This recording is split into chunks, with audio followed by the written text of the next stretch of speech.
ఈరోజు మహానుభావులైన సాక్షాత్ భారత మాజీ ప్రధాని నిజాయితీ ఏంటో తెలుసుకుందాం. ఈ నిజాయితీ తెలుసుకుంటుంటే తెలుసుకునే వాళ్ళకు కూడా కళ్ళల్లో నీరు వస్తుంది అని చెప్తున్నారు. లాల్ బహదూర్ శాస్త్రి గారు దేశ ప్రధానమంత్రి అయిన తరువాత కూడా ఆయన కొడుకులు సిటీ బస్సుల్లోనే ప్రయాణించేవారు. కొందరు స్నేహితులు ఈ విషయంగా కొంచెం గేలి చేయడంతో కారు కొనమని వాళ్ళు తండ్రి శాస్త్రి గారి మీద ఒత్తిడి చేస్తే ఇష్టం లేకపోయినా ఆయన అక్కడక్కడ అప్పులు చేసి ఒక ఫియట్ కారు కొన్నారు. కారు కొనేందుకు చేసిన అప్పు ఇంకా 4,600 రూపాయలు ఉండగా శ్రీ శాస్త్రి గారు మరణించారు. ఈ విషయం దినపత్రికల్లో వచ్చిందట. దేశవ్యాప్తంగా శాస్త్రి గారి అభిమానులు ఆయన భార్య శ్రీమతి లలితా శాస్త్రి గారికి మనీ ఆర్డర్ చేశారట. 2 సంవత్సరాల పాటు ఆమె మనీ ఆర్డర్లు అందుకున్నారట. కానీ ఆమె డబ్బు పంపిన ప్రతి ఒక్కరికి కృతజ్ఞతలతో ఉత్తరం రాస్తూ డబ్బును కూడా వాపస్ పంపించేశారట.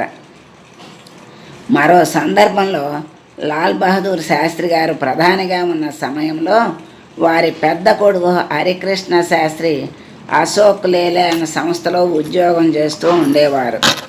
ఆ సంస్థ వారు హరికృష్ణ శాస్త్రికి సీనియర్ జనరల్ మేనేజర్గా ప్రమోషన్ ఇచ్చారు.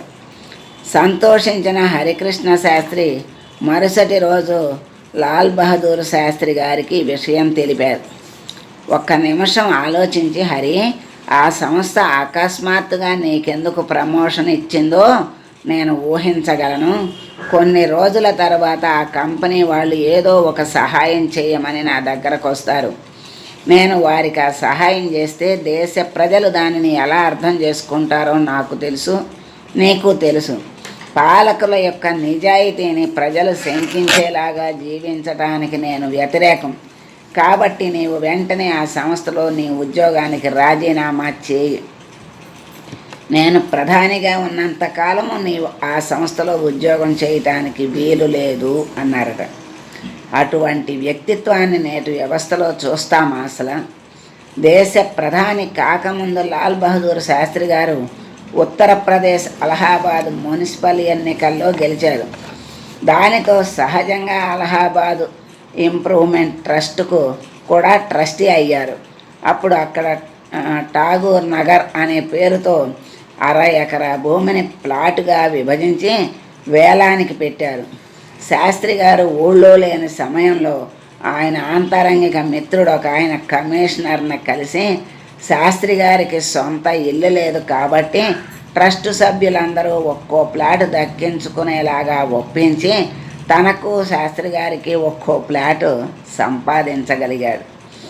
ఆ విషయాన్ని శాస్త్రి గారి భార్య లలితా శాస్త్రి గారితో చెబితే, పోనీలండి అన్నయ్య గారు, మీ ప్రయత్నం కారణంగా ఇన్నేళ్లకు స్వంత ఇల్లు అనే మా కళ నెరవేరబోతోంది అని సంతోషించారట.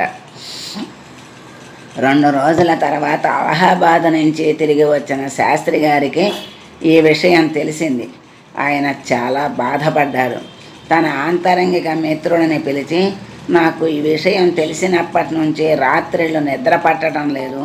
మనం ప్రజాప్రతినిధులం, ప్రజల ముందు నిజాయితీగా నిలవాల్సిన వాళ్ళం. నేను నా ప్లాట్ను వాపసు ఇచ్చేస్తున్నాను. మీరు కూడా వాపసు ఇచ్చేయండి, లేదా రాజీనామా చేసి సాధారణ పౌరుడిగా వేలం పాటలో పాల్గొని కావలసి ఉంటే ప్లాటును దక్కించుకోండి అని చెప్పి ప్లాటును ట్రస్ట్కే వాపసు ఇచ్చేశారట. జీవితాంతం స్వంత ఇల్లు లేకుండానే జీవించారు దేశ ప్రధాని అయిన లాల్ బహదూర్ శాస్త్రి గారు.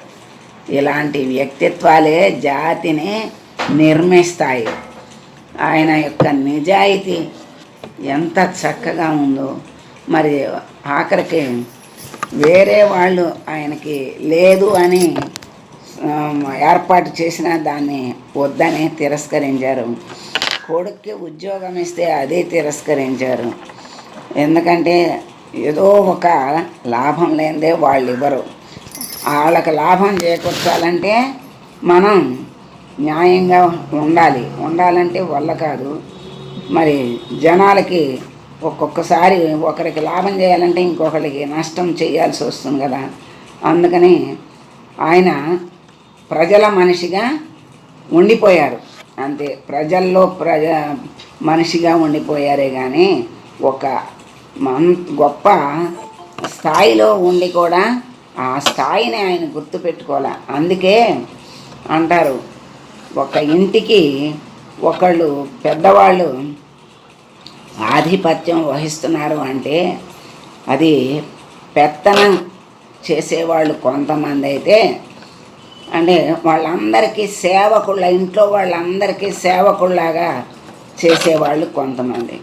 అది పెద్దరికం ఇచ్చి వాళ్ళకి అన్నీ అప్పచెప్తే వాళ్ళు చిన్నవాళ్ళందరికీ అన్నీ సమకూర్చాలి, అందరినీ చూసుకోవాలి. అంతేగాని పెద్దవాళ్ళం అధికారంలో ఉన్నాం, మనమే పెత్తనం చేస్తున్నామని మనమే అనుభవించి ఊరుకోవాలి అనేది స్వార్థం. అట్లాంటి స్వార్థం లేని నిస్వార్థ జీవితాన్ని గడిపారు లాల్ బహదూర్ శాస్త్రి గారు. అటువంటి మహానుభావుల చరిత్రలు మనం తెలుసుకున్నా కూడా మన జన్మలు ధన్యమవుతాయి. ఇప్పటి వాళ్ళు అందరూ కూడా తెలుసుకోవలసినటువంటివి ఇలాంటి చరిత్రలు.